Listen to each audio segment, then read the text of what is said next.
Hola, hola! Welcome everybody to Season 3 of the Chicago Techies Podcast, a podcast focused on highlighting the voices of Chicago techies and their experiences. This season, we will be hearing from seasoned entrepreneurs to rising stars making their mark.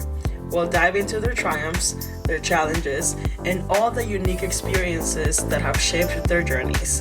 I'm your host, Ceci Fischer-Benitez. Thanks for joining us.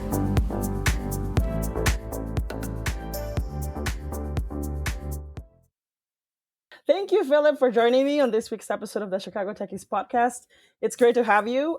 Can you please introduce yourself with your name, your title, your pronouns, and your current role?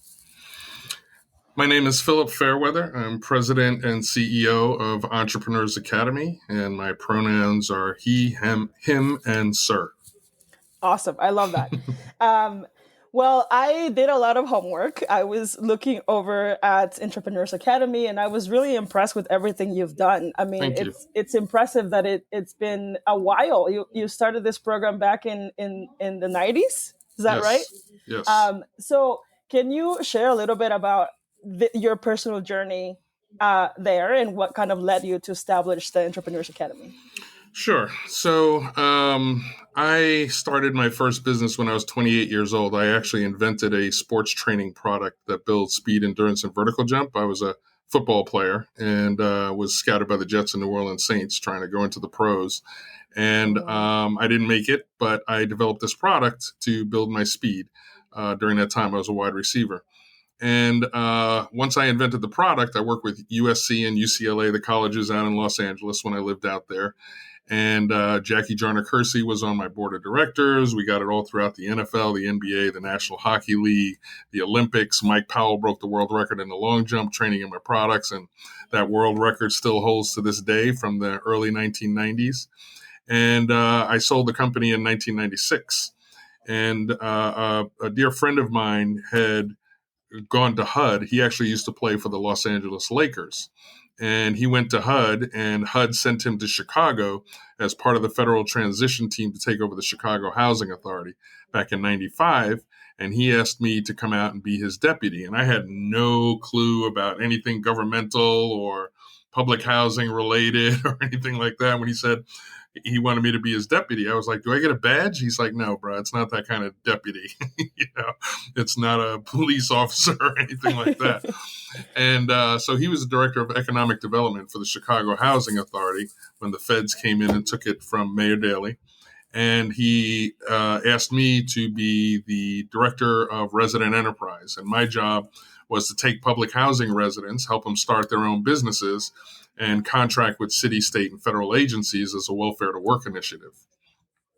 I had no clue what I was doing. All I did was put together a program that met all the needs that I had when I was trying to figure things out. Because my father, nobody in my family was an entrepreneur, so I couldn't get any help there.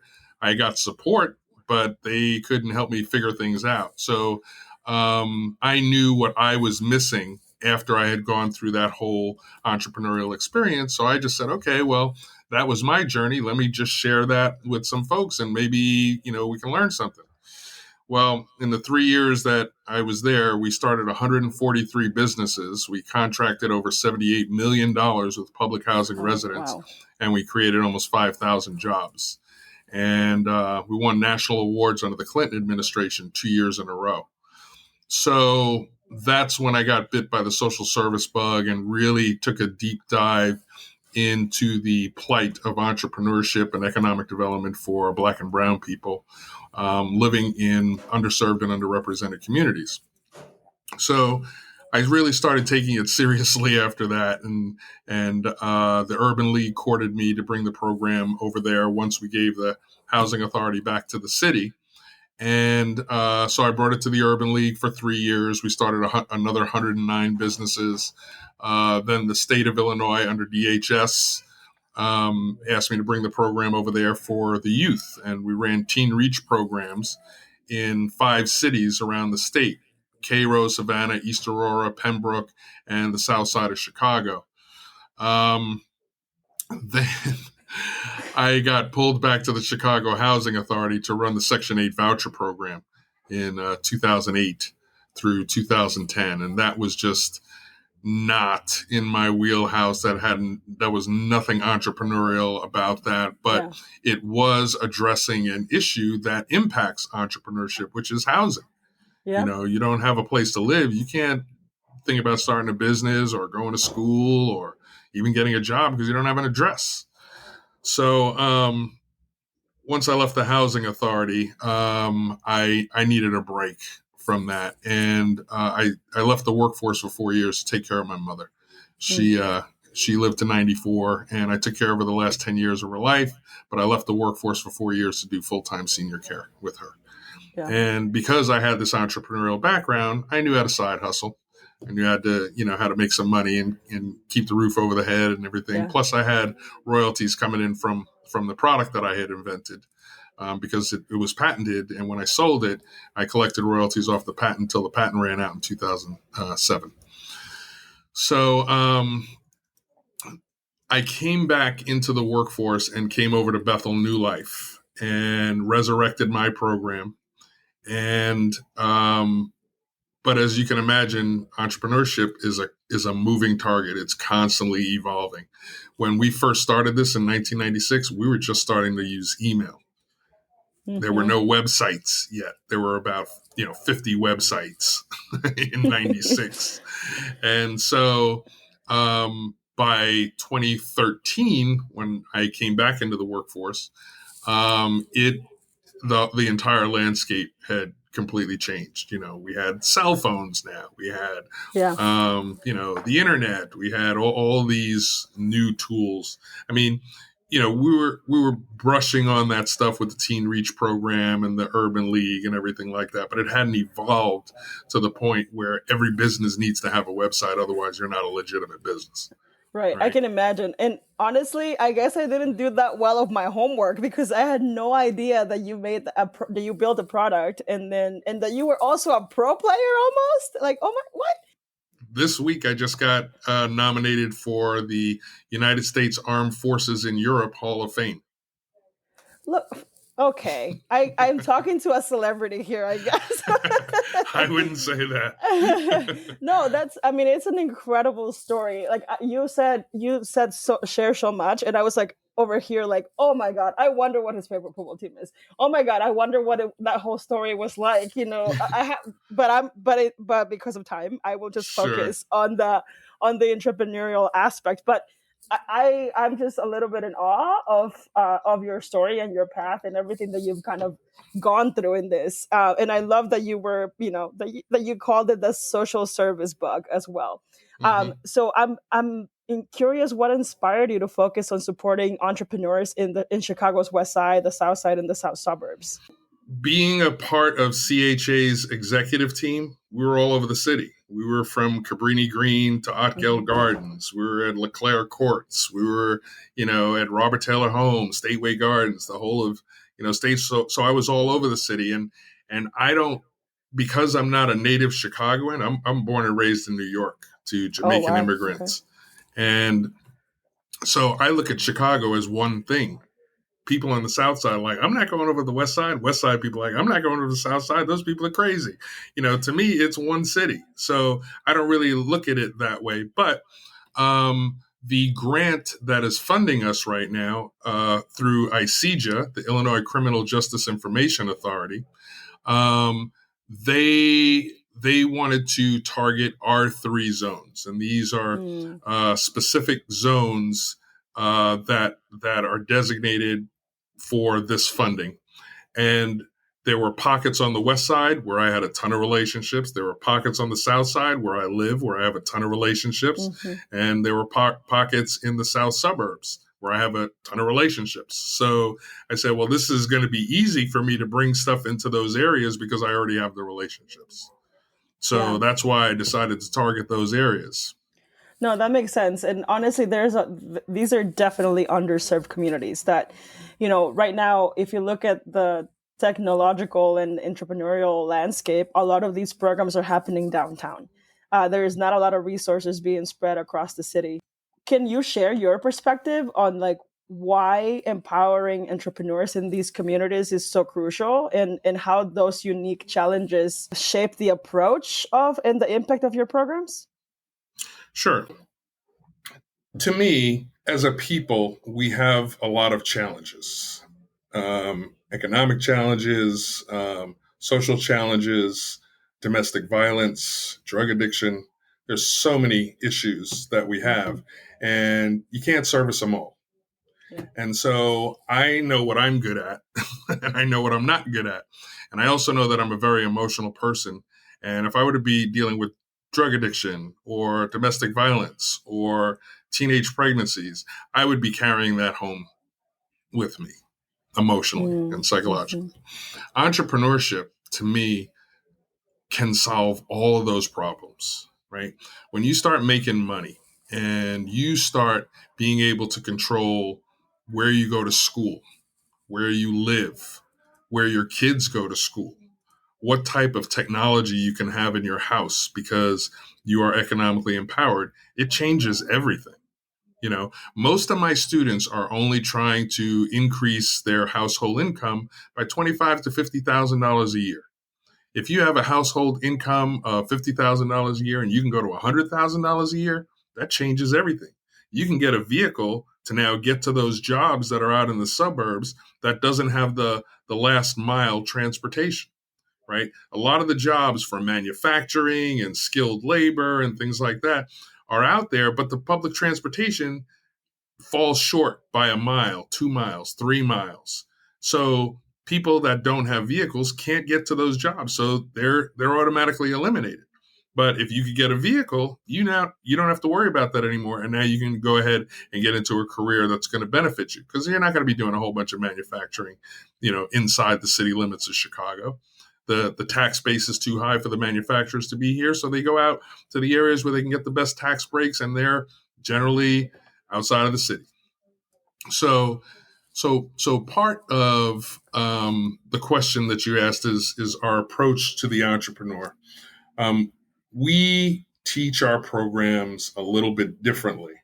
This very curriculum that I teach to our students in these impoverished communities is the same curriculum that I use for MBA students at Dominican University, but we teach it a little bit differently.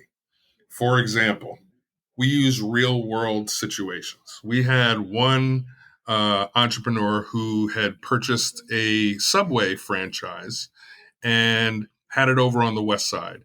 And he came to me and he said, I'm going to have to give up this franchise because I got too much drug activity out in front. There's a lot of violence in the neighborhood. And now they're starting to use the train tracker to rob me and jump on the train. So all of my instructors have to be from the street and have their master's degree, right? Because my father always taught me, if you're academic smart, that's great. If you're street smart, that's great. But if you have both, nobody's going to be able to touch you, right? Mm-hmm. So I advised this person. I said, do you know who the leader is of, the gang that's out in front of your shop all the time? He says, yeah, he comes in and puts his pistol on the table and does drug transactions right in my store. He goes, I'm afraid to even talk to him. I said, buy him lunch one day and tell him you want to talk to him alone and have him clear his boys out from the area so you can have a conversation with him. And ask him, is there somebody in his family that he loves and cares for that needs a job? And the brother did have somebody. It was his niece. She was trying to go to cosmetology school. He didn't want her in the game, and he was protecting her. And so once the guy gave her a job, all the drug transactions stopped in the store, and they started protecting the place. That's not the kind of education or information that you're going to get at a university. Yeah. You have to understand what the challenges are in the community. Entrepreneurs of color are 4 times more likely to commit suicide than average entrepreneurs because they're dealing with things that are completely different than every other entrepreneur.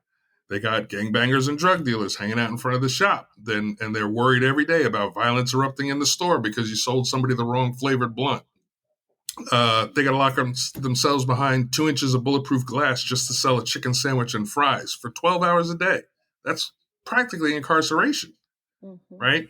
Then if you're trying to hire from within the community, because that's what a lot of entrepreneurs are trying to do, they're opening up shop here because it's their neighborhood. They want to impact and they want to hire from and create jobs within that community. Well, when you're hiring from within in that community, you're hiring people that are going through the same challenges as you are. What if you got a young lady that you hired and is coming in every couple of weeks with bruises because she's in a domestic violence situation? You can't just look the other way. You need to, as a community leader, be able to address that issue and possibly try to get her some help or get her some counseling or something like that. And so we talk about these types of things in the classroom that as an entrepreneur, you're going to have to deal with that all the other entrepreneurs don't have to deal with out there. So it's really about taking control of your community and having my instructors have a deep understanding of what the challenges are so that we can talk in real talk to our entrepreneurs so that they understand that we know what they're going through for real. And that's one of the reasons I think our program is super successful. The other thing is we incorporate mental health into all of our curriculum as well because of those issues that I just talked about. And, we don't go into paranoid schizophrenia or anything like that in the class, but we do talk about things like breaking bad habits, procrastination, entrepreneurial depression, fight or flight, things that are normal, everyday things that we have to deal with as human beings, not even necessarily, in these impoverished neighborhoods, but just as human beings. And because we are so anti-mental health, we're just trying to break down the stigma. And as we've noticed that by the fifth or sixth week, people start saying, you know what, I'd like to talk to somebody because you're right. I shouldn't avoid this. I do have these challenges. And so we have collaborative partners that we can refer them to for mental health services. And if they don't have the insurance to cover it, then we'll pay for it for them. That's incredible. It's definitely important to prepare their mindsets. They have to be aware of their behaviors and their actions in order to be able to make healthy decisions, that can potentially impact their future. You answered like three different questions that I had in that whole segment. So I'm gonna just say that the impact of Entrepreneurs Academy is not just isn't that immediate. It's also a sustainable force that that can ripple through communities. With everything you just shared, I can already see how that changes that neighborhood. I think it's creating a foundation for long-term growth is exactly what you're doing. I want to talk about that community impact. You work with various organizations and communities, for a number of years now. What's a success story or a particular impactful moment that stands out from your years of experience that you've witnessed?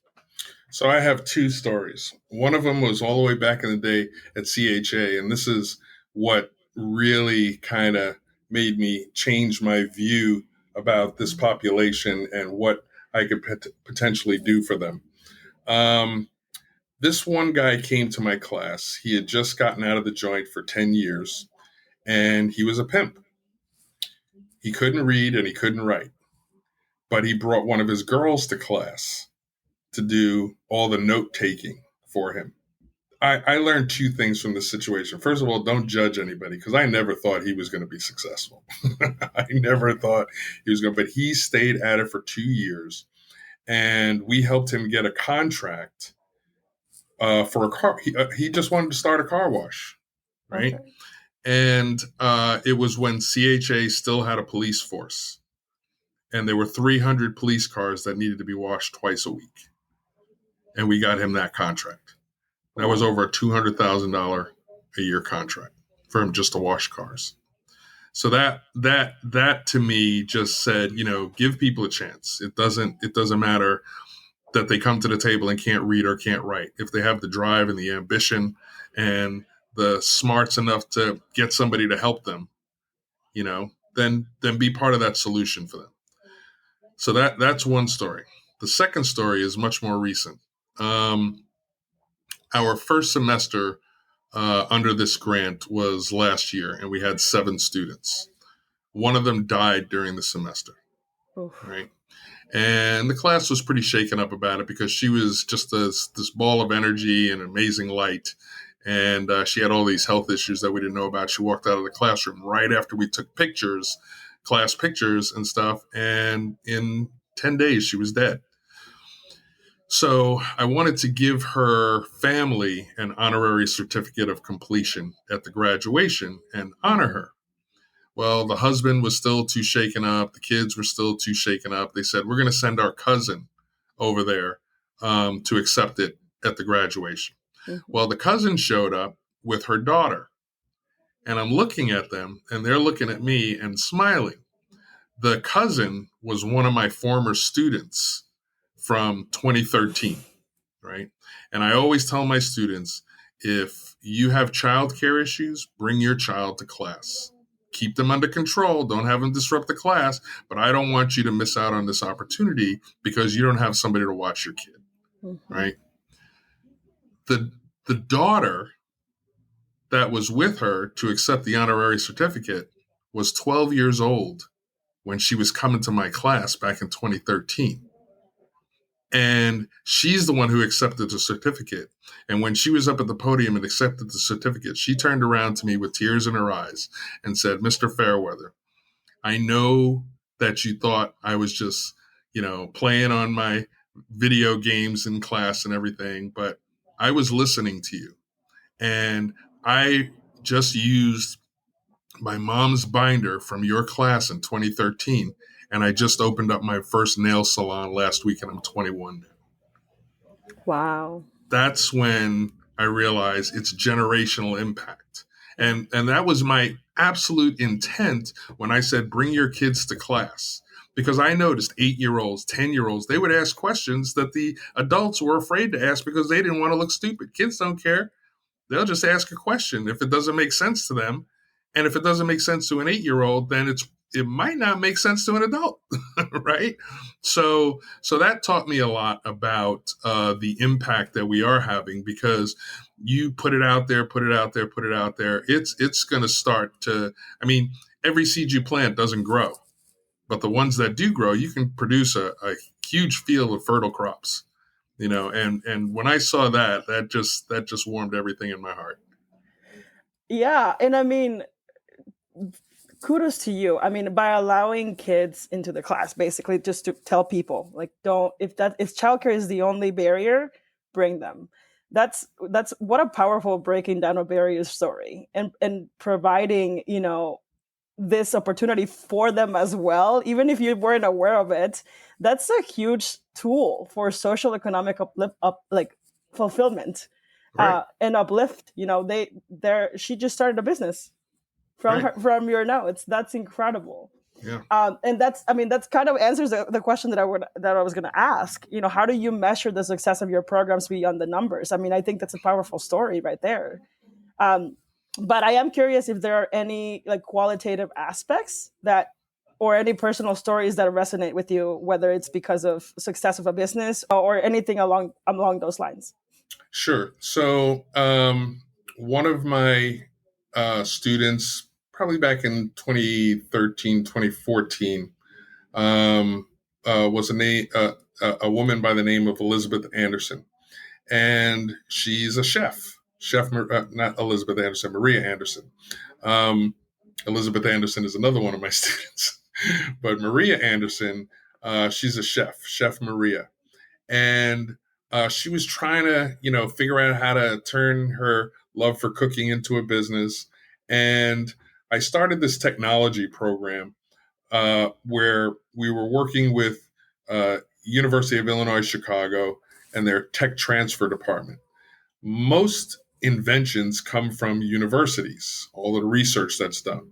There are over 250 high-level research universities in this country, and each one of them puts out about 200 new inventions each year, right?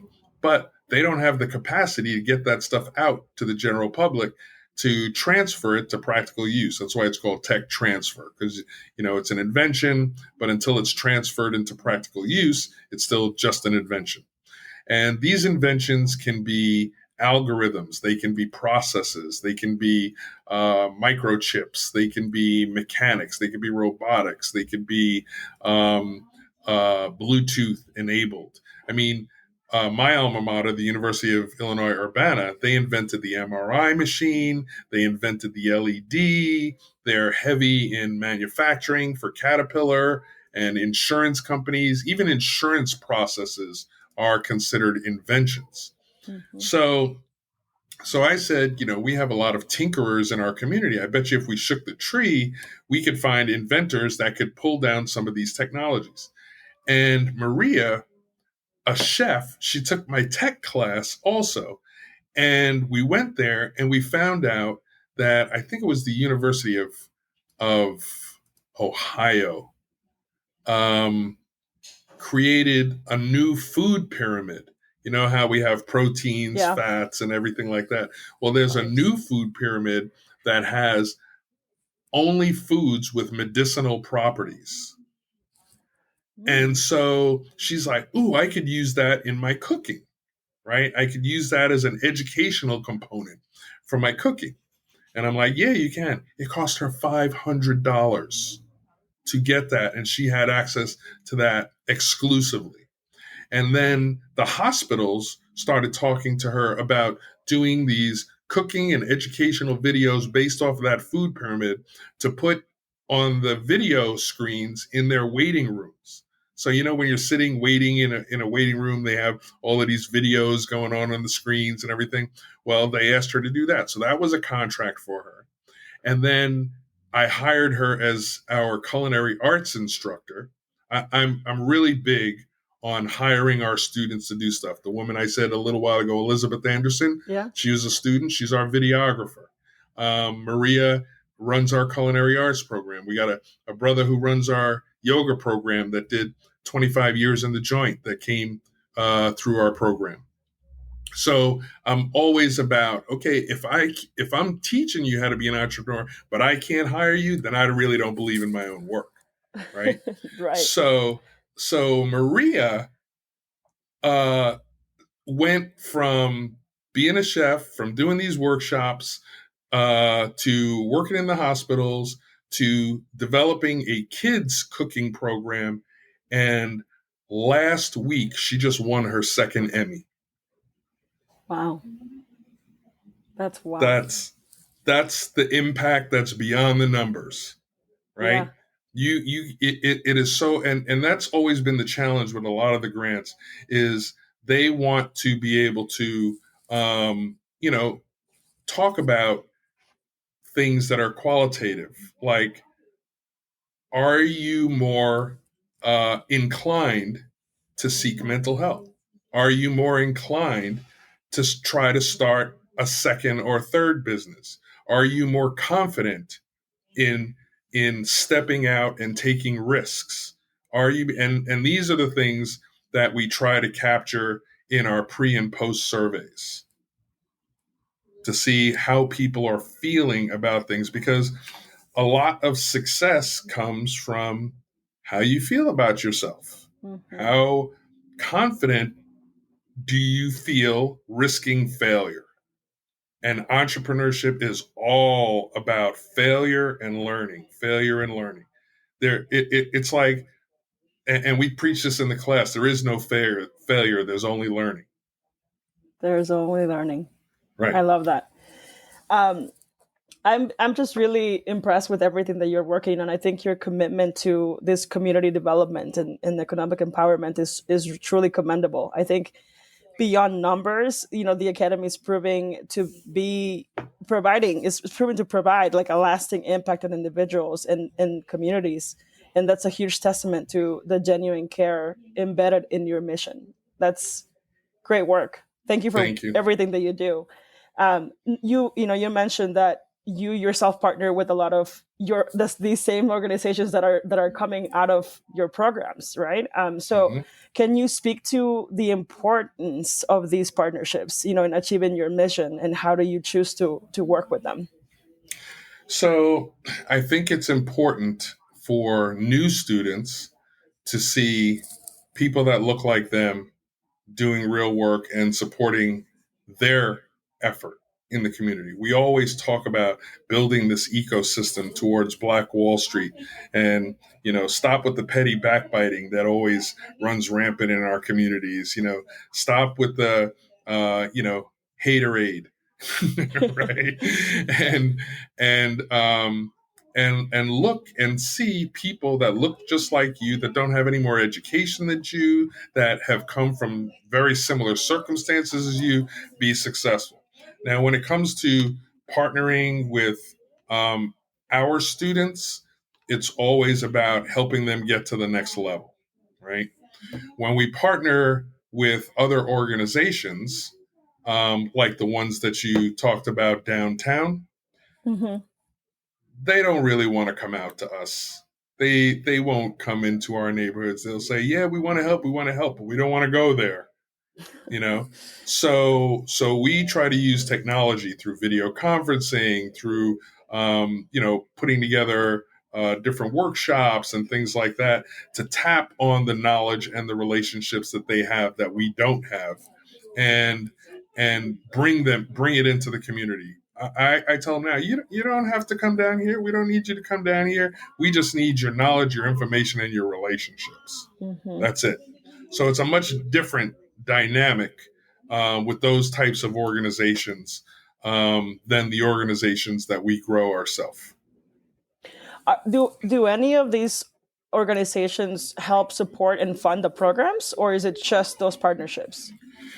It's mainly the partnerships. I mean, we've got relationships with banks that won't come up off a dime, right? But they'll come to class and they'll teach financial literacy, Mm-hmm. right? They're hoping to get businesses to open up bank accounts. Yeah. But they don't want to come up off the dime, even though there are community reinvestment dollars out there that they have to put out there. They keep putting them in the places where, they want to put them. Now, ICJA, the Illinois Criminal Justice Information Authority, they are really trying to do something a little bit different. They're trying to put that money in places where it's going to do the most benefit. And a lot of this money is weed tax money. So we're telling everybody toke up because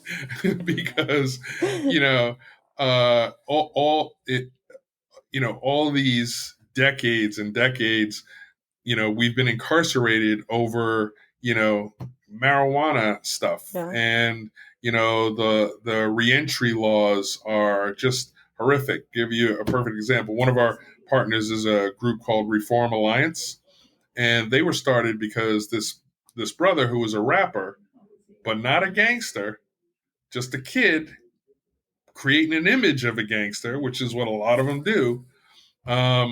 He's flashing his gun and he got a gun charge. They gave him 4 years, right? But because he was like, dude, I'm not even a gangster. I'm just an actor who does music, and and now it's like, okay, well, you're getting a sense of the real life now, right? Yeah. Now you're you're living what you rap. And he got out on good behavior for 2 years. After 2 years. And he's like, I'm going back into the studio. I'm never going to the joint again, blah, blah, blah. And he does a music video where he does a wheelie on a dirt bike in the street. Probation got a hold of it. That's a probation violation. They threw him back in jail for 2 years. Oh, my God. For doing a wheelie on a dirt bike, right? Reform Alliance was created after that. And they said, no, these laws are ridiculous. It's just a way to keep throwing black and brown people back behind bars, keeping up with the new slavery and all that. And they got laws changed, legislation passed in 16 states in the last 3 years as it relates to reentry laws. For example, if you're in for a financial crime or you were convicted of a financial crime, why are they drug testing you? Drugs had nothing to do with your crime. Now, they should be checking your bank accounts and how you're managing money. Sure, I get that. But they put all these other restrictions on you so that you have to walk in this narrow space. And if you step out, we got you. It's more set up to catch you again, doing something that has nothing to do with your original crime. So this was one of the reasons that we are partnering with reentry organizations and stuff like that to give the brothers and sisters an opportunity to realize there's two ways to earn a living: work for yourself or work for somebody else. And a lot of these kids, they have entrepreneurial skills already. If you were a drug dealer, you know pricing, you know packaging, you know supply and demand, you know your finances. They know how to count for sure. A lot of guys that run numbers never write anything down. They can remember that stuff in their head. So we help them understand you have a certain skill set already that is an advantage over everybody else. So come on over here and let's talk about, what you could possibly do for a living. And the things that we try to expose them to, like drone piloting, urban farming. Urban farming does good for the community and it's therapeutic, right? You don't have a boss. You don't have a boss over your head. I do want to ask you about both of those programs, but first, to your own point, entrepreneurship changes people's lives. Yeah, and especially it's impactful when you're providing these reentry programs that can literally change someone's lives. So I want to talk a little bit more about those programs that you have, the drone one and what was the other one? Urban farming. Yeah, can you talk to me about both of those programs? Sure. So the drone program, we've got a couple of tech programs. We've got 3D printing, vinyl cutting. We've got drones. We've got urban farming, and then the more physical stuff like yoga and culinary arts, things like that. But the urban farming was giving people an opportunity to fertilize the food deserts in various communities, because we got food deserts on the west side, we got them on the south side, and we have them definitely down in Harvey. And so we just applied for a grant from the USDA to get a $125,000 state-of-the-art shipping container placed on the property across the street from the Harvey Public Library that grows 3 acres of food every 6 months. And it will teach people about healthier eating. It'll provide fresh produce for people. People that are on Link, they don't get a whole lot of fresh produce in their diet because they spend all their money on their food at the beginning of the month. So urban farming gives people an opportunity to take control of their community, and it's therapeutic. You're working with your hands. You're eating what the fruits of your labor. It's literally the fruits of your labor, right? The drone program, drones, you can do so many other things with that, just drone photography. That's where we started, because that's a creative thing. And, we as a people are some of the most creative people on the planet. So to be able to film your city and the food deserts from the air, to be able to film a wedding or a concert or a sporting event or a festival from the air, you can get paid. The drone industry is going to be huge. It's huge right now, but it's going to be around forever, right? Right now, you can get into search and rescue. You could get into housing inspections. We're working with Cook County Assessor's Office right now to develop a social enterprise through Entrepreneurs Academy. And as we are training drone pilots, the best ones, will give them the opportunity to do housing inspections for Cook County. So when we first started speaking to Assessor Fitz Kagi, he said the challenge is we can't get everybody in Illinois to sign off on a waiver to use a drone over their house to do inspections because of privacy laws and everything like that. And, people don't want you finding their illegal dog fighting pits and marijuana fields and chop shops and stuff like that. So I said, well, what about the reassessments? Because people get assessments, they don't like what it is, and they'll call up and say, hey, I want my house to be reassessed. He goes, and that's an idea, because if they're requesting that, now we can say, okay, we'll do a reassessment, but you need to sign this waiver that we can use drones for the safety of our inspectors. So we can get the roof, the chimney, the gutters, all that stuff without putting our inspectors at risk, and we can do a more thorough inspection for you. So they're working on changing that policy right now. And then I said, so about how many re-inspections requests do you get every year? He said about 50,000. Oh, wow. Okay. So drone pilots average about $200 an hour, a minimum of $400, 4 hours per job site. Whether you're going out to do a construction inspection, whether you're going to do an inspection to put solar panels on a house, whether you're doing an inspection for the city. So there's huge opportunity there. And, our people just don't know about that stuff. Mm-hmm. And so those are the doors that we're trying to open. So I'm trying not to go all tech or, all urban farming.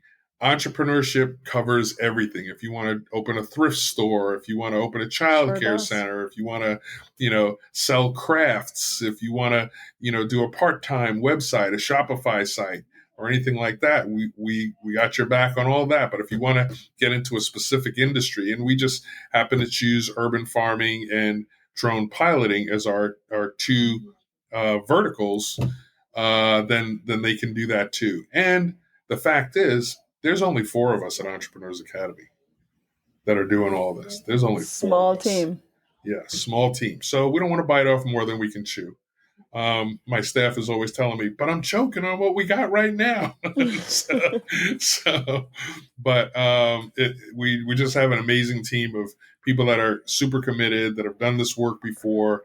And we're trying to get to the point where we can do everything in Spanish as well. So we just hired our first bilingual drone instructors, and we don't have anybody on urban farming yet.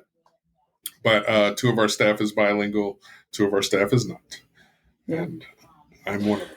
That's that's amazing. I imagine that over the years you have observed a lot of different trends in entrepreneurship, and especially in the communities that you serve. So are there any particular businesses that, like, trends that you often see from, that stand out?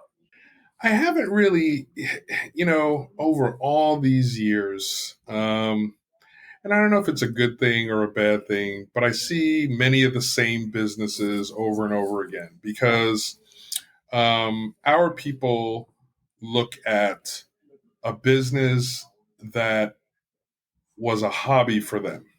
And because we're so closed off from so many hobbies, right, it's usually cooking or childcare or senior care or, just selling T-shirts, the stuff that you see on the streets in the communities, which is why I said, okay, the only way Entrepreneurs Academy is going to break that trend is offer up something else. Yeah. And that's why we brought in the urban farming and we showed them how, okay, well, if you want to have a restaurant, if you know how to do urban farming, you can now provide fresh produce in your food that will give you a better value proposition than the church's chicken right next door. And drones will now not only give you an opportunity to bring something into the neighborhood. So, for example, we work with the Austin Chamber, and we've told them any of your businesses in the chamber that want free drone footage for their website or whatever, we'll bring our students out so the students can practice with flight time, and then that business gets free drone footage. So, there's just all types of opportunities, and that's how we try to bring them in. But again, we don't want to bite off more than we can chew and bring in too much. As we have to build our capacity at the same rate that we build our programs, because we see a ton of opportunity out there. I hear that. And I'm sure that there's a lot of aspiring entrepreneurs out there that are often, that are going to be seeking your services. And for individuals thinking about starting their own businesses right now, what key piece of advice can you share based on your years of experience? Do not spend a single dollar until you take a class. Mm-hmm.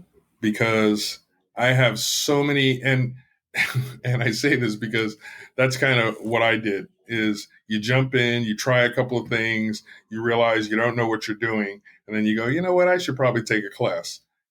A lot of people have incorporated, they've got their business cards, they've got this, and they don't have any clue on how they're going to sell their product.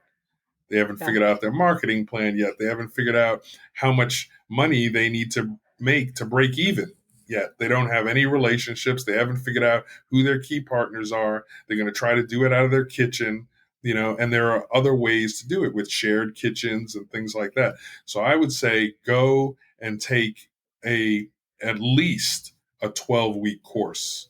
And there's free stuff out there through the Urban League, through us, through the women's small business development centers.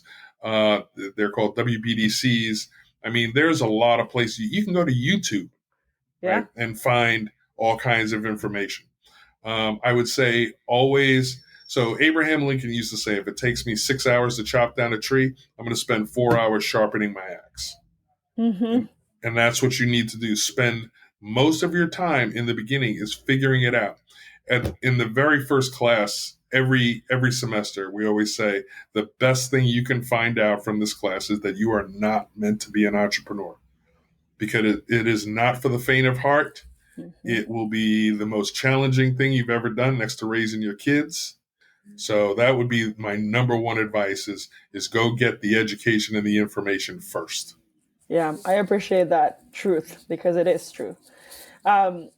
Your work truly extends beyond business development. I think it's really helping build communities and foster resilience. You're creating lasting positive change across this community. So for anyone interested in working with you or supporting your work, how can people connect with you and support? So just go to the website, www.entrepreneurs, with an S, entrepreneursacademy.net. That's where you can find all the information. If you want to reach out to me directly, it's Philip with one L, PHILIP, at entrepreneursacademy.net.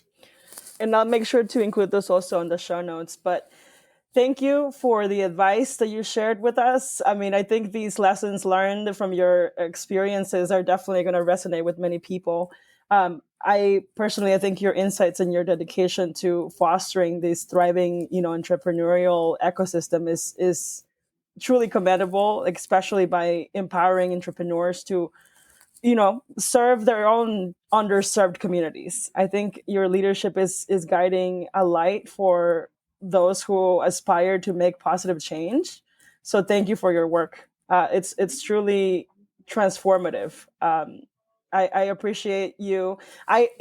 Quick story. I met Evelyn and came across your entrepreneurship academy at the Puerto Rican Fest. I was just walking to the dollar store to grab something, and that name just caught my eye, and I went and spoke to Evelyn, and I was like, "Hey, what do you guys do? I'm interested in learning more." I think, and I'm really glad that I did. I wasn't even going to stop by, but I'm like, no, I'll go. I'll walk around and stop by. So I'm glad that I did, because now I met you and your amazing story, and what you're doing is amazing. And I hope that people from my community and the tech community can hear this and see, the work that you're doing, and hopefully lend a hand. I'm all about relationship building, and I think this is a great way to get involved. I'm grateful for your dedication, into making a difference where it's definitely needed the most. So thank you for your time today, and thank you for everything that you do on a professional level as well. Well, thank you so much, Ceci. I got to tell you, you're a great interviewer, and I love your voice. And as it relates to Evelyn, she is the newest addition to our team, and she is a superstar. She is amazing. She's getting us organized, making sure our data is straight. She made sure that I was on point for this interview today. Because with all of the things going on, I don't get to spend as much time in the programs as I'd like to. I'm spending more time trying to raise money and get lines of credit and, all the stuff that comes with running a business. That's not the fun stuff. I like being in the classroom, but she's been keeping me on point for sure. So thank you. That's for great. That. Well, I really tell her I appreciate say the hello. Thank you for the work that you're doing, because it's the type of information that needs to get out to our folks. Yeah, for sure. All right. You have a thank you. wonderful holiday. You too. Have a good rest of your day. All right, you too. Bye now. Bye. Thank you for listening to this week's episode of the Chicago Techies podcast. If you enjoyed listening, don't forget to subscribe, share, and leave a review on iTunes. Let's continue the conversation on social media. We are at Chicago Techies on all social media platforms. Thank you again, and we'll see you next week.